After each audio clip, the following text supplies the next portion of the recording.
Here's my interview with Jay Parikh, the Executive Vice President of Core AI at Microsoft. In this interview, we talk about AI infrastructure, whether there are any dark GPUs, whether energy is a limiter. Of course, given his experience in security, we talk about AI hacking and AI security in general, and why his team is returning to office full time. Enjoy. Jay, thanks for joining me today. Yeah, it's great to be here, Matt. Thank you. So you joined Microsoft about a year ago. Correct.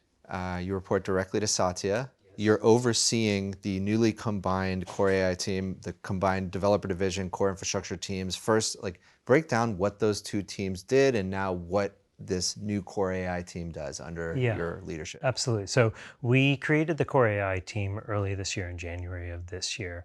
And in May this year at Microsoft Build, the conference, we rolled out this product strategy, this vision, right? And this was to think about in the new world of AI, what is it going to take to help builders, help developers, help enterprises be successful with this technology, right? And there's just a lot of different pieces. There's all these different models, there's different sort of frameworks out there. Now we have different protocols like MCP. And then how do you put all this together in a new stack? And I say stack kind of in quotes because it's evolving. It's not something that we have, oh, hey, here's the blueprint, we know how to build it. You know, it's just cookie cutter thing right now. So it's changing kind of every week. It's a different way of working. It's a different way of engaging with our customers. And so what we're focused on at the top layer is reinventing, reimagining all the tools that you need to build software a different way in this AI era. That sits on top of a platform that we call Foundry or our agent factory. That is where these agents, these AI applications are going to be built, they're going to be deployed, they're going to be the places where you can observe those entities, those agents in the enterprise workplace in that space. And then for organizations big or small, security and trust for AI, it has to be baked in from the start, right? Because these are things that these agents, these AI applications are not as deterministic as software as we've built in the past, where we could go through kind of a compliance checklist or a set of kind of security policies to go and make sure that you set up correctly. Here you've got some bit of thinking, planning, reasoning, calling out to different tools, different access to different data. So these things are going to do more complex tasks in the enterprise. And so security and trustworthy AI has to be there from the start. And then for our enterprises, we want to give them a flexible deployment strategy. So a lot of this stuff today runs in the cloud, but as we think about different types of sectors, different types of geos in the world, some of these agentic applications are going to run in edge devices, right? So that programming model of what we're building has to span all four of those areas. As you thought about bringing these two teams together, what was your vision for having this singular team? What was the reason for really needing to bring these two different parts of the organization together? And then how do you have a cohesive culture with two separate teams? I know it's all under Microsoft, but potentially aligning that culture, how did you think about doing that? Yeah, absolutely. I think it's in some ways it's simple because the end goal for us is to serve builders, serve developers, right? So everything has to accrue to serving this persona, developer, but even the notion of a developer today is changing, right? And that's why I refer to folks builders as builders.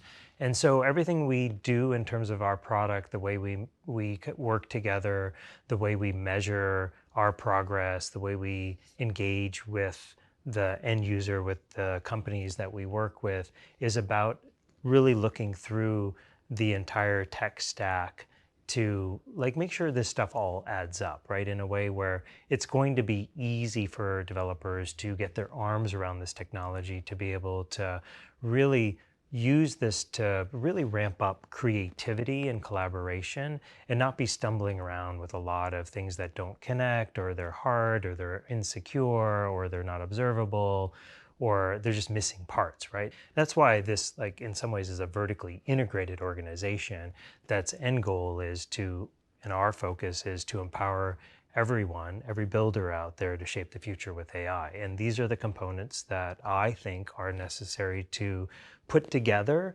to accomplish that focus.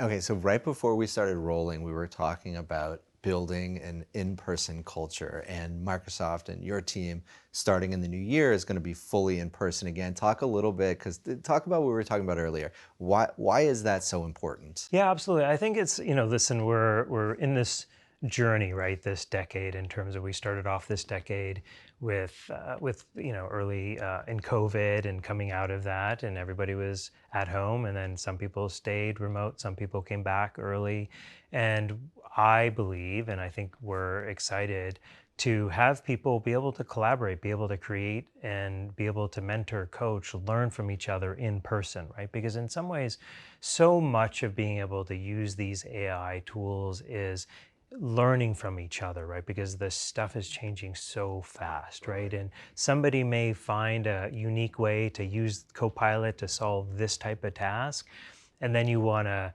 broadcast, you want other people to share, right? Or it's like, hey, we should really push this AI system to do a more complex thing. Let's do it as a team. Let's strategize for how we might prompt this thing, or provide more context, or build some other scaffolding that might be missing, but let's do that as a team. So one, the technology is just changing so fast. And I think being in person enables us to learn faster, so that we can really stay along that exponential trajectory that this technology is on right now. Yeah, that's so interesting that you say that. A lot of enterprise companies are still trying to figure out how to deploy AI. Even individuals are trying to figure out, okay, how do I use this day to day? And we're so early, and it's fascinating to hear that even you guys, the kind of the edge of where this technology is, you're also figuring out how to leverage artificial intelligence internally. Is that what I heard? We need to be progressing as fast as the technology is progressing, right? And Microsoft, the organization, covers a lot of different products. It covers a lot of different end user personas, whether it be somebody in human resources, or in the finance team, or in an engineering team, or a security ops center. We serve all of those different personas, and we're trying to build our products in a way that bring AI as a superpower to every one of these different departments, every one of these end users, so that in many ways, for example, for us, is in Core AI, we have this focus on a program called Eng Thrive. Inside of Eng Thrive, this program, there's three pillars here, but a big part of it, Matt, is what we're trying to do is understand how we're spending our time, and what can we do to free up kind of run the business and other time, so that it can be reallocated to creative time, where we could be making products, improving our products, delivering more value to our customers, to our partners. But we can use AI to actually be more time efficient, right? With run the business stuff, with administrative work that we're doing. And in many ways, for example, today, if you're a product team, you come up with maybe a prototype for something, right? And then you like go through that, you come up with a prototype, and then you go get some user feedback on it, and then you iterate, and then you come up with prototype 2, and then you keep doing that. Well, now with the power of AI, I can write all of this. I can specify this in like a Word document, right? And then I can tell the AI, tell the agents, hey, build me 5 prototypes now, all at the same time. So now I have 5 prototypes instead of 1 that I can go and iterate, take the best of all of these, engage different consumers, different end users to get that feedback faster, right? And so product making, I think, one, we get to explore more of that creative space. We can get faster feedback, that tighter loop of feedback from customers, from end users, which then ultimately means that we can help our end customers be more successful with AI if we can do that different way of working, right? And a big part of, like, when I talk to customers and partners out there, I would say like 90% of the conversations end up in talking about the cultural transformation, like, and I mean culture in like the way we work. Yeah. Is changing, and everybody is trying to learn from each other in terms of how is this technology enabling us to work differently, changing the way we work together? And how do we learn from that? Because I don't think anybody has like the perfect recipe, right? But we got to stay curious. We got to be experimenting all the time, and we got to be openly sharing what's working, what's not working, what do we need to tweak, what are we going to do more of if we like this new pattern. Let's continue on changing work. I'm wondering what you're seeing internally. I've heard a lot of people talk about converging roles, whether it's product management, product development, developers, designers. Like these roles, the lines, the delineation between them is blurring every day with artificial intelligence. What are you seeing internally? Absolutely. We're seeing that too. We're seeing different functions. I would say one, collaborate much more closely because they can use these tools to understand and do things that maybe were maybe unreachable for them or unapproachable, and now you can have somebody who's maybe a lower level systems engineer who may not have really understood how to do UI, like a website or something like that, being able to be like, hey, I have this idea for how this new feature could show up to our end users. Let me mock that up, right? And now you can just use any AI tool and prompt it, write something, and generate concepts, right? And generate visuals that you can show other people in the team to get feedback on. The same thing happens where we have folks maybe in product management or in design or other functions where they are able to fix bugs just by prompting it, assigning to Copilot, and the pull request, is there. And maybe the engineer still has to review it and make sure all of the code it fits our standards, right? So that I think is super cool that everybody's able to learn more of that continuum of software and being able to create, being able to build something, being able to deploy it and being able to operate it, that's accessible to more and more functions in the company. Is there a particular role in which you've seen become really super powered because of AI, something where maybe it surprised you? I think it's less about the role. I think it's more about the individual, right? So I think it's more about what the individual brings. So as I think about this, I think about sort of like two groups of people, maybe three groups of people, but we have kind of one group of people who generally, and I think everybody can self-identify with this, and most people are in tech or probably somewhere in between, but there's sort of group one, which is, every time you use a Copilot or you use an AI-powered tool, you're absolutely just astonished and amazed and surprised as how like incredible this thing is, right? You're just like, oh my gosh, this thing did blah, right? And you're like, surprised.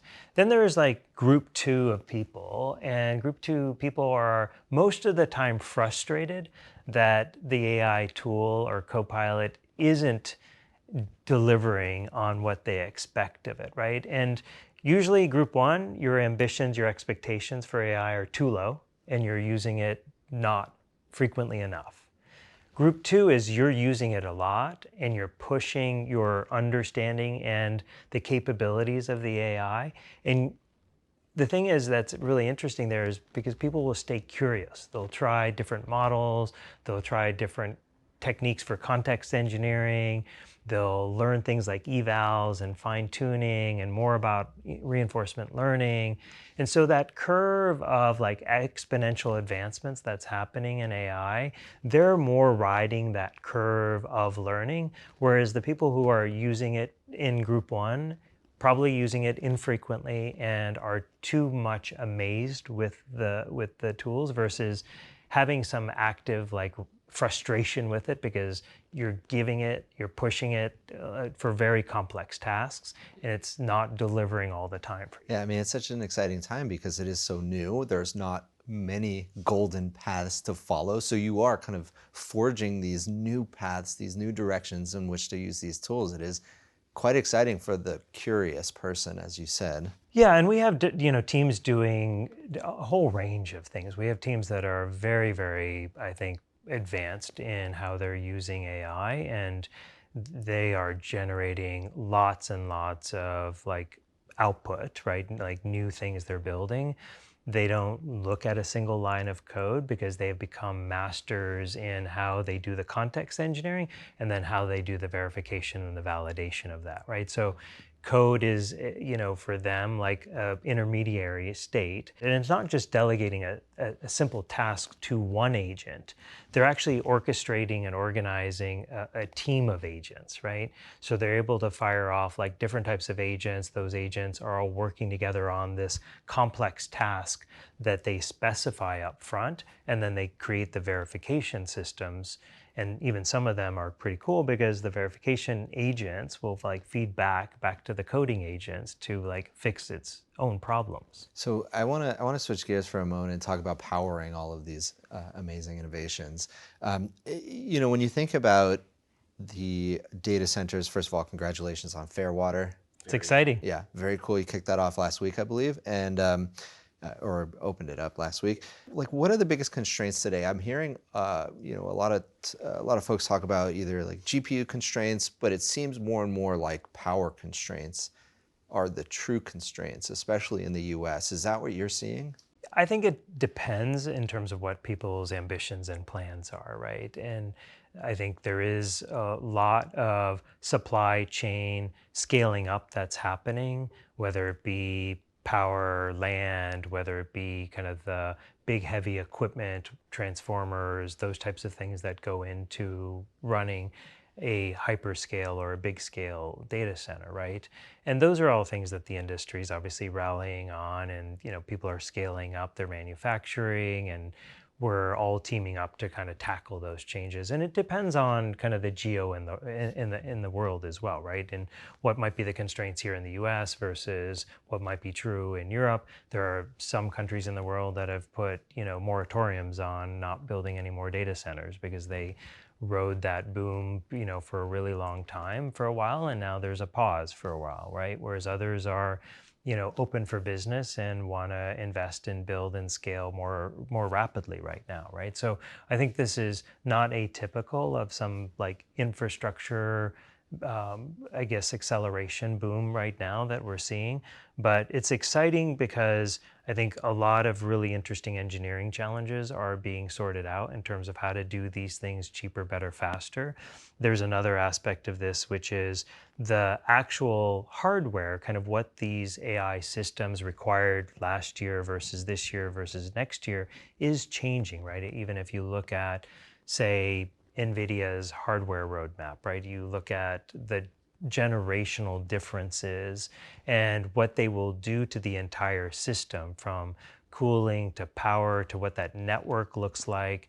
And now even with these more advanced agents that we're building and starting to deploy in the enterprises, it's interesting because these agents actually make a lot of tool calls. They talk to a lot of other systems, and that then drives up the amount of normal compute and storage and network, not GPU load, right? So the more these agents become more capable in the enterprise, right? And they're able to tackle higher, what I would say, higher ROI workflows or tasks or programs, then they do need to interact with a lot of these other enterprise systems. Those enterprise systems are all the things we've been building for decades, right? But now you're able to get a lot more throughput, and it drives up the utilization of the conventional stuff too.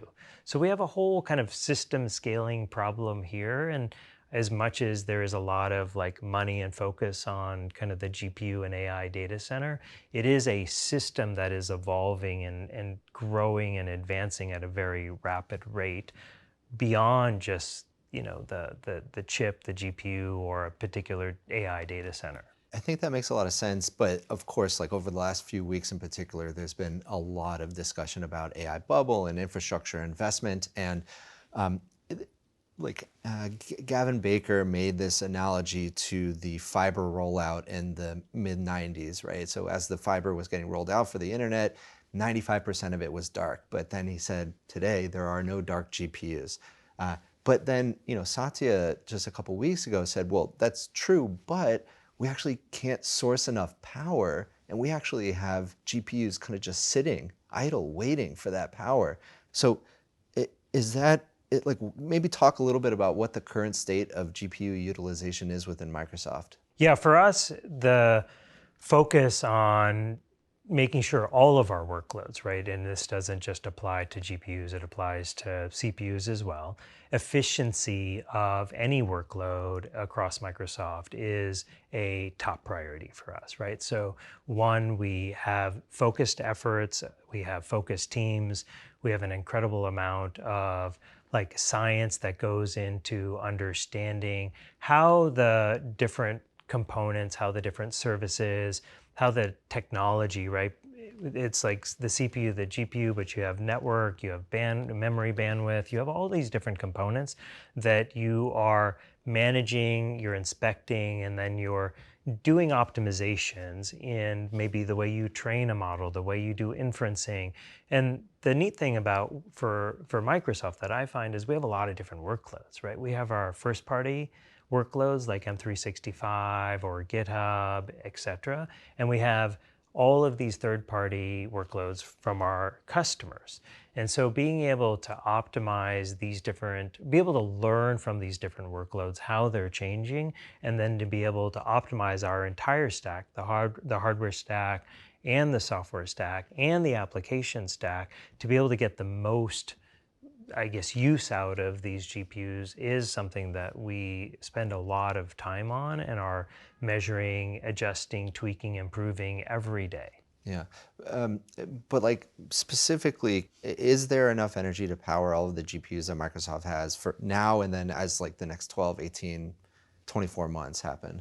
There's a lot of constraints there in terms of how you do that, right? Because part of it is making sure that you're building this physical plant, this capacity, in a way that is grounded in the demand curve as well, right? So keeping those in some rough, similar shape together is an important thing that we do, right? And, I think there are times where you'll find maybe you have a surplus of something. Sometimes you have a shortage of something, right? And that's just an active thing that the teams are always looking for. So, if Satya said, hey, we're short on power, there's lots of people working to go find more power to light up more GPUs, right? And then whatever GPUs and infrastructure we have, we want to keep getting the most out of it as we possibly can. So that's where we partner. We work with lots of other folks, our partners here, but then put a lot of effort internally to optimizing that stack. And how important do you think model efficiency is going to be in kind of the broader picture of the data center rollout, the energy requirements?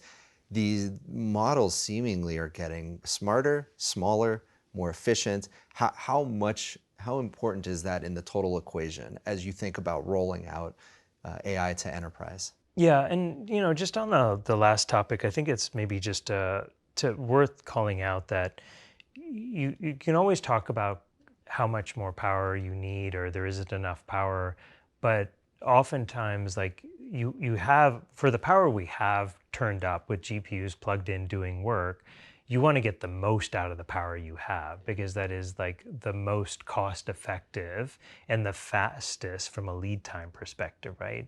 Because we manage a massive GPU fleet, right? And if we can go find a fraction of a percent of an improvement, then that unlocks a lot of capability. It unlocks a lot of supply to feed our Copilot family of products or to serve our customers. So that is something where these two things really do balance each other out, right? Because building these data centers takes time, but whatever we can do on making our own infrastructure, that kind of vertical efficiency kind of program, making it more and more efficient over time. Now, on the model front, I think the trajectory is very clear, right? Because people do care about cost, they do care about latency, and you are absolutely right, Matt, that there are going to be, and I see this in the enterprise, there are workloads that require the big, slower, expensive models. And then there is a whole shape of different workloads in the enterprise where they can use a smaller, more targeted or more kind of role specific or job specific model. And they'll usually start with a smaller open source model. and they'll fine tune that or do some distillation of that model to serve that agent or that AI use case, right? So oftentimes what happens is new applications land at in the some big model. Then as they learn and then they want to put more workload into it, then they will optimize the frameworks, optimize the model, optimize the runtime to really get faster performance and lower cost, right? And to keep within some tolerance of accuracy, security, safety as well, right? That's all part of the enterprise. Those things are super important, so they don't lax on those elements. And so like, okay, as you're talking to your clients and as you're thinking about deployment for them, like for their like cutting edge, sophisticated use cases, they're taking the top models, the frontier models that tend to be a little bit higher latency, a little bit higher cost. But then as they're figuring out what works, you're saying they can almost verticalize, they can take more specific models for that task, smaller models, and then almost in parallel, the smaller models are getting better, right? They're learning from the larger models. And so is that kind of the trend you're seeing? And I would add to those two elements in two ways, which is one is, what we're bringing to our enterprises is that platform that allows them to manage a whole different range of models for their different applications, right? Because they have complex deployments, they have complex jobs to be done. And for example, we have a capability that we call model router. And it might be hard for some enterprises to figure out when they're working to scale up their ambition and their projects with AI.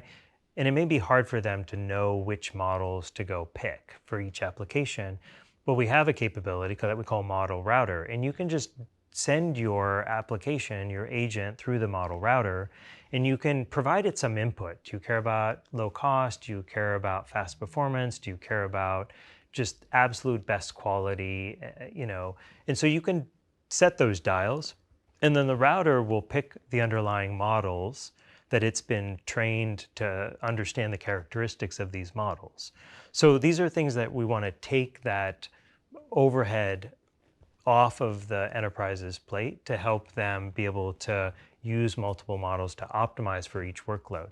The other category I would add in here is that in the enterprise, these models get smarter, not just based on what the labs are doing or what's happening in open source, but these models get smarter because you bring your enterprise data to them, right? So being able to say, I'm going to bring my customer data or my supply chain data or my marketing data next to the open source model or the closed source model, and being able to fine tune those models or being able to learn those models, that then makes these applications more capable. They can handle higher or more complex workflows or jobs in the enterprise, and ultimately they're going to deliver a more noticeable ROI. But that enterprise data is an important part. It's not just having something in open source or closed source. You have to be able to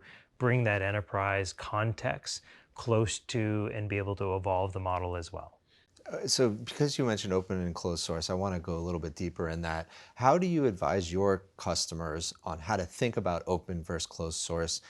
There's a few leading Chinese companies coming out with incredible open source models. Does it really matter open versus closed source? Is there a security element, a safety element? Is it just, well, whatever model is the best for this use case, it doesn't matter, open versus closed? How do you think about it as Microsoft, and then how do you advise your customers to think about that? Yeah, absolutely. So for us, as part of building a platform, a big part of what we care about is bringing that choice, bringing that ecosystem, right? With 11,000 models in Foundry today, or if I'm using GitHub Copilot, I have a long list of different models that I can choose from, or I can build custom agents and I can bring my custom models to that equation as well. So we want to support choice because we know, one, the space is advancing super fast, right? And to be dogmatic about one or the other isn't what builders and developers around the world want. The second thing I would say is when we work with our customers, I think it first starts with understanding kind of where they are and what they're trying to accomplish. And that, I think, is much more about discovery and understanding what they're trying to accomplish, and then trying to give them ideas or advise them or say, or give them proof points, right? Which is like, hey, another customer over here used this type of model to handle a similar type of project or objective in their enterprise. Here's another company that did this with an open source model, right? Or they started open source, they went to closed source, they started closed source or open source. So I don't think there's a binary way to look at this. I think every customer is one in a different point in this journey of AI transformation. Two is their jobs to be done are actually quite different. And then where there is more, I would say, kind of examples or where we can package things up and say, hey, this is a package of something you can use to get started. This is how we will work with our customers. But a lot of that is with our partners, with our field teams being embedded, understanding the priorities and the objectives of the customer. Let me just touch one last part on model diversity. It sounds like that's not only a strategic decision for Microsoft, but I've heard there's potentially an omni-model future, one large model to do the job of any artificial intelligence workload that you need. Sounds like you don't agree with that. I don't know that I don't agree with it. I would say right now where we are and kind of what we see in the ecosystem, right? Now, the technology is advancing at an incredible rate. So is there one model that can do everything in the world? I don't think that happens anytime soon. But I do think that this choice of being able to use different models for different jobs to be able to bring your enterprise IP, your organizations like IP, data, context, all of that glued together with the model in the scaffolding that we're providing does allow for faster diffusion, like more success with AI.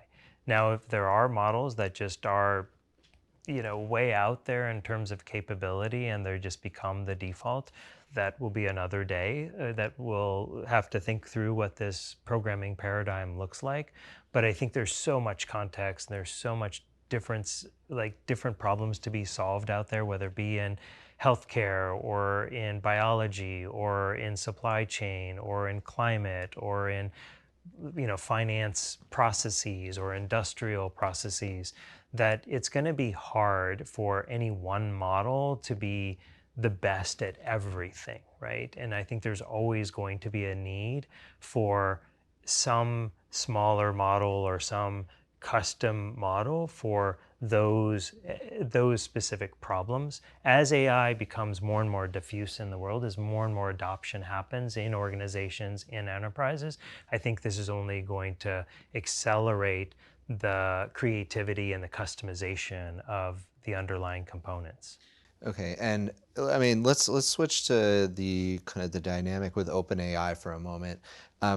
Satya mentioned in an interview recently that Microsoft has access to kind of the latest IP from OpenAI. They get the latest models, which is great. How do you and your team think about building on top of the research that OpenAI has done versus kind of going at it and taking a completely different path? And like, how do you balance those two kind of different paths that you could take? Yeah, absolutely. I mean, both are areas of focus for us, right? And a lot of what we do in our partnership with OpenAI is being able to learn from and take that IP, take that technology, and then put it into our products in a very sophisticated way, right? And that does involve not just prompts, it involves other post-training around these models, and maybe combining these models with other models to solve these different opportunities or create these new paradigms or features in our products, right? And on the other side, the work that we're doing in the MAI team is to go and be able to build our own models, as we've announced some of these in the past couple of months as well.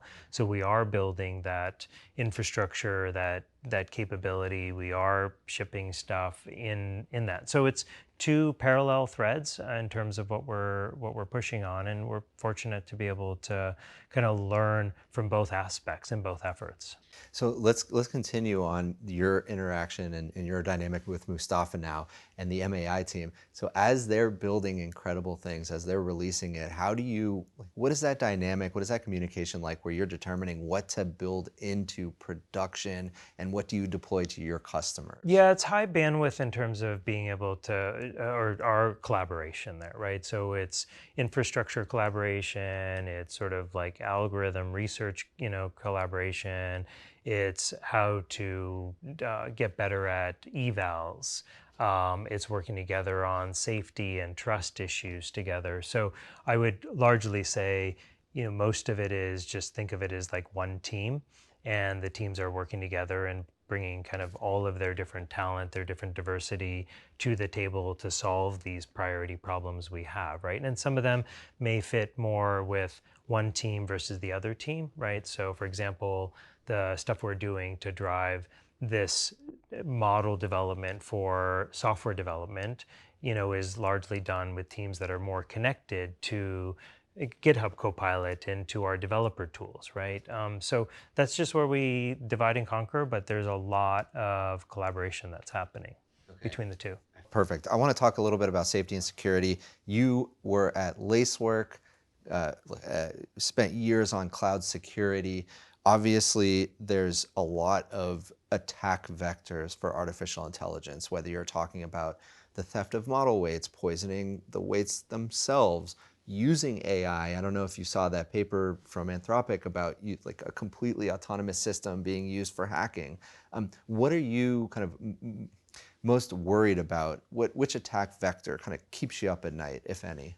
I think the attack vectors that most security people worried about is the ones, that you don't know yet, right? And I think the ones that you can put in mitigations to prevent those or to catch those and to mitigate them quickly.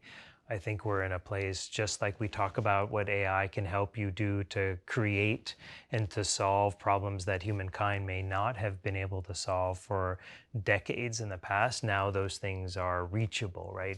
And discoveries. But the flip side is okay, well, what can this technology do to break down a lot of the security conventions we've had in the past, right? Because one, it can operate really, really fast. Two, it's advancing really, really fast, right? And three, like it's learning along the way too. So what we're doing and it's throughout the company, but even here at Ignite, everything we do has to hook into the overall security of the enterprise, of the organization, right? So for example, an agent created in our platform will get an ID. That ID is tracked in Entra. It has policy and compliance, and you can track it and you can grant it access or not. And if it's doing something that it's not supposed to, you can deactivate this, right? So these aren't things that are an afterthought for us.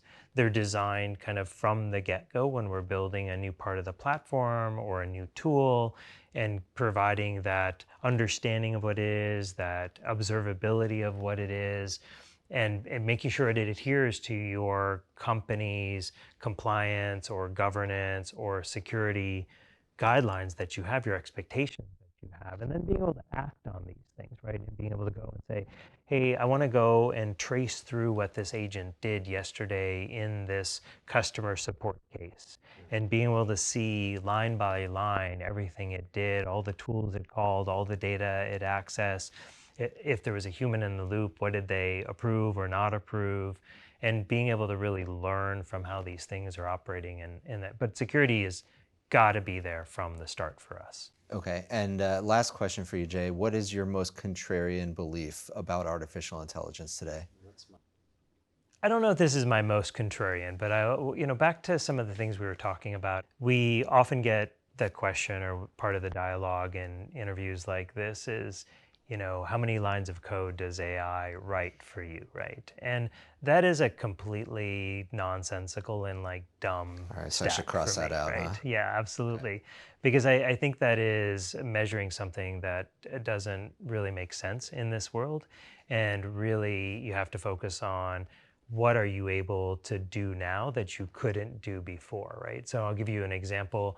I was meeting with a bunch of execs from the financial services industry. And one of the things that we talked about and they were realizing is they've had 5 years of technical debt that they have just been kind of kicking the can down the road for years because it's too expensive, they don't have the right talent, it takes too long, the opportunity cost to go and divert to clean up some of this stuff versus go handle kind of new stuff is just too hard for them. But now all of a sudden, ability to shrink that technical debt, to modernize their code bases, to modernize their infrastructure, to get into a healthier like security stature, all of that now is more tractable, right? And focused on those outcomes versus here's how much, how many lines of code my AI wrote for me today.